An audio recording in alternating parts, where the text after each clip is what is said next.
Well, good morning. I'm out here for a walk in Toronto. This is where our layover is before we head to Israel. It's a little bit of a dreary day. It's, I don't know, not exactly raining, more so sprinkling. So hopefully that doesn't progress to something worse because I don't have my rain cover for my bag that's in my suitcase. Why did God reject Cain's offering but accept Abel's? In Genesis 4:3-5, it says, "In the course of time, Cain brought to the Lord an offering of the fruit of the ground, and Abel also brought of the firstborn of his flock and of their fat portions. The Lord had regard for Abel and his offering, but for Cain and his offering he had no regard. So Cain was very angry and his face fell." The Bible tells us that God was pleased with Abel's offering, but when it came to Cain's, he was not pleased at all. Why is that? Well, there are a number of explanations. Some of them are good, and some of them are quite a stretch. It's important, though, to try and understand the reason from the context of the text before we move outside of it. In this case, the text gives us the reason by what it doesn't say. In the course of time, Cain brought to the Lord an offering of the fruit of the ground, and Abel also brought of the firstborn of his flock and of their fat portions. It speaks of Abel bringing the best, but fails to say the same for Cain. This is intentional. Rather than taking up more space and time, it tells us through this contrast of silence. This is also confirmed when God says, "If you do well, will you not be accepted?" God is telling Cain that he isn't doing well. Why? Because he did not bring his best nor his firstfruits. This is linked to faith. Cain's offering was not accepted because he did not offer it in faith, but as a work to try and earn God's favor. Here's the thing though, we can only find favor in God's eyes through faith. When we do works through faith, that's pleasing to God. When we do works to try and earn God's favor, that is not. God desires obedience through faith and not just obedience alone. This is a common criticism against Israel and Judah in the prophetic books. Cain tried to give an offering to earn God's favor, but did not do it in faith like Abel had. This is pictured by Cain not bringing the best for the Lord. The author of Hebrews speaks about this. By faith, Abel offered to God a more acceptable sacrifice than Cain, through which he was commended as righteous. God commending him by accepting his gifts, and through his faith, though he died, he still speaks. Why did God accept Abel's gift? Because he gave it in faith. Again, the Bible is using silence and contrast to tell us that Cain didn't. Abel's sacrifice was more acceptable than Cain's because Abel offered it in faith, meaning that Cain did not offer it in faith.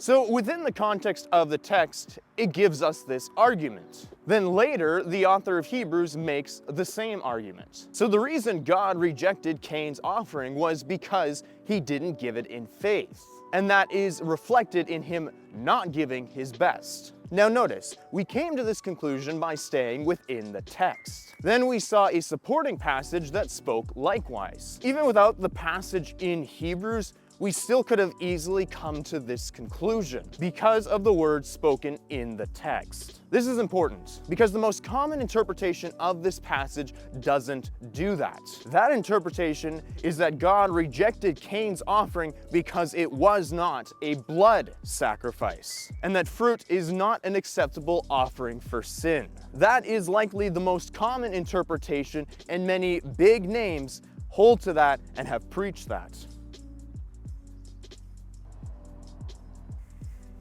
There are a number of problems with this interpretation though. Firstly, there's no indication in the text that this is the reason. The text gives us the reason, so that's what we should be first inclined to hold to. Now they say Cain's lack of faith is reflected in him not bringing the proper sacrifice, that being a blood offering, but you wouldn't get that from the text. Secondly, the assumption comes from the law, but Cain predates the law by around 2,600 years. You would then have to argue that God gave these sin offering laws or some form of them, to Cain and Abel. For them to even know this, you don't get the sense of that from the text either. Cain could have purchased one of Abel's lambs if that was the case. He was trying to seek God's favor after all, just not doing it in the right way. Thirdly, they assume that the offering was a sin offering. This is the biggest problem, and the reason why this interpretation is wrong. They say it is a sin offering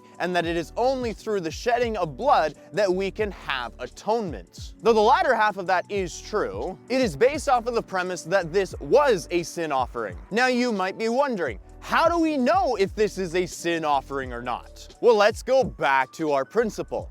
What does the text say? Well, they go back to Genesis 3:21, which talks about how God went into the garden and killed an animal to make clothes for Adam and Eve. They often argue this was a sin offering. Now, I may or may not go that far, because that too really is an assumption. The imagery of an animal dying so that they could be clothed is imagery of a sin offering, blood being shed so that we can be covered, atoned. But that does not necessarily mean that it was a sin offering, though it is really pictured as a substitute. So it could be. What's more, they then apply that to Genesis 4, saying that they would have known that it was only through the shedding of blood that they could have forgiveness of sins. The problem with that is not said in Genesis 3 when God goes and kills the animal. Shouldn't that be an important point to know? Within the context of Genesis 4, there actually is no indication that this is an offering for sin. Why?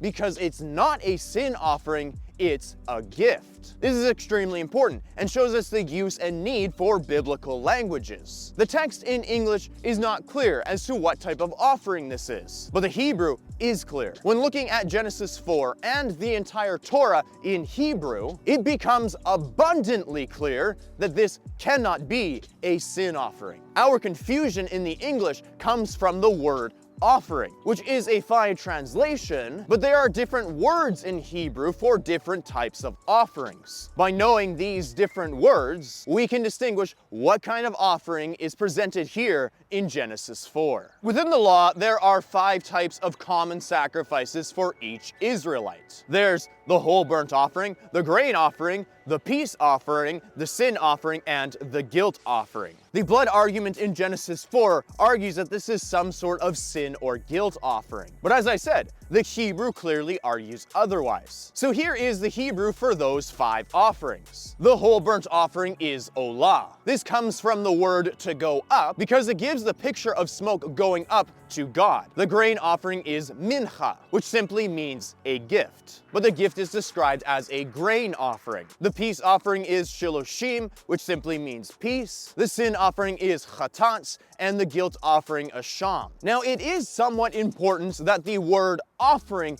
is not used within these, but is implied. Literally, it's when you bring your sin, or when you bring your guilt, or your peace. The word offering isn't there except in the case of the grain offering, which literally is just an offering or a gift. Now, within these sacrifices, we could break them up into classes. What I mean by that is each offering has a unique function, which makes some of them similar while other ones not. You have offerings as gifts to God. These are not required, but are an act of worship. It's for this reason they are sometimes described as free will offerings. In essence, they are thank you sacrifices as they are thanksgiving offerings. These are your whole burnt and your grain offerings, and even sometimes your peace offerings. Then you have your I'm sorry offerings. Sometimes words are not enough, so an action needs to take place. Therefore, blood must be shed for reconciliation. This describes your sin and your guilt offerings. Now, the peace offering is a little bit more complicated because it breaks into 3 groups on its own, but it is described as a free will offering, not a required I'm sorry offering, like your sin and your guilt ones. It kind of goes between a gift and a recompense offering. But the important part is that your whole burnt, your grain, and your peace offering are gifts, a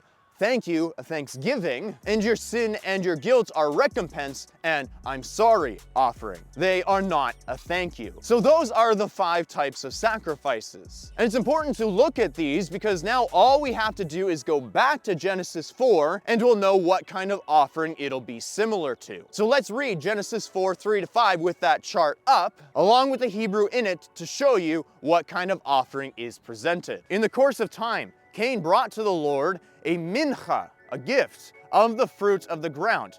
And Abel also brought of the firstborn of his flock and of their fat portions. And the Lord had regard for Abel and his mincha, but for Cain and his mincha he had no regard. So Cain was very angry and his face fell. So the word used there is mincha, a gift. Now this is how one of the best Hebrew lexicons defines this word. 1. A gift, present, non-sacral, as an expression of respect, thanksgiving, homage, friendship, dependence, veneration. 2. Thanksgiving. 3. Homage. 4. Political alliance, as in a gift to obtain this. 5. Tribute.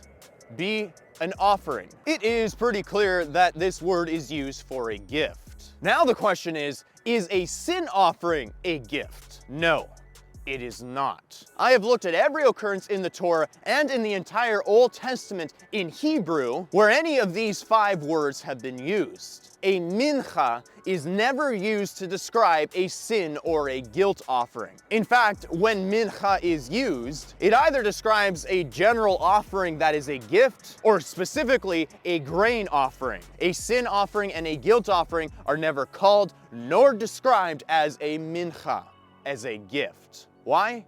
Because they aren't gifts. Not in the sense of a thank you and worship, which is what a mincha is. A sin and a guilt offering are an I'm sorry, not a thank you. It's for recompense and reconciliation. In actuality, I would struggle to call it a gift at all. It's a substitute. It's not the same thing as you've messed up in some small way, so you bring your wife flowers. That would be a peace offering. This is a you've messed up so bad that someone or something needs to take your punishment. Otherwise, you have to bear it. This is a substitute for sin and guilt as it embodies your sin and guilt. So, they aren't gifts. But Cain and Abel are giving gifts to God as a way to seek his favor. This lines up perfectly with the word mincha. So Cain bringing fruit is not an issue because a grain, a fruit offering in the law, is described as a mincha. It has nothing to do with blood. So Cain's offering was likely a version of a grain offering, and Abel's likely a version of a whole burnt offering, or I would think less likely a version of a peace offering. All of these being gifts. A simple context reading of the text gives us this impression. Even Hebrews confirms this because it says, by faith, Abel offered to God a more acceptable sacrifice than Cain, through which he was commended as righteous. God commending him by accepting his gifts. These are offerings of worship and praise to seek favor, not an offering for the forgiveness of sin. Therefore, it's clear that God rejected Cain's offering because Cain did not offer it in faith. And that is represented in him not giving his best. Meaning, he did not give it out of his heart as he should have.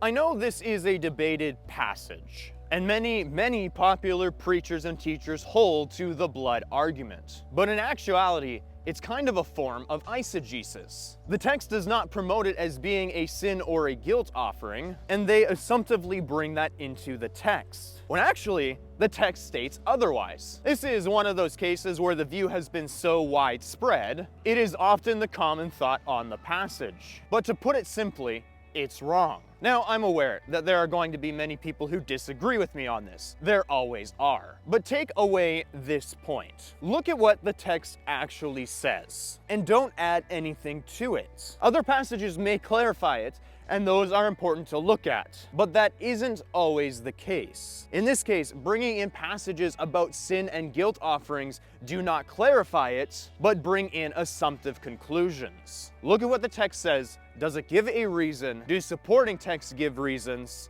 and go with that. In most cases, the simplest conclusion from the basic reading of the text is usually the right one. That's all for today. I hope that you like this video and that you subscribe to the channel. Until next time though, remember to know the word, do the word, and share the word, but as always, we do it in love.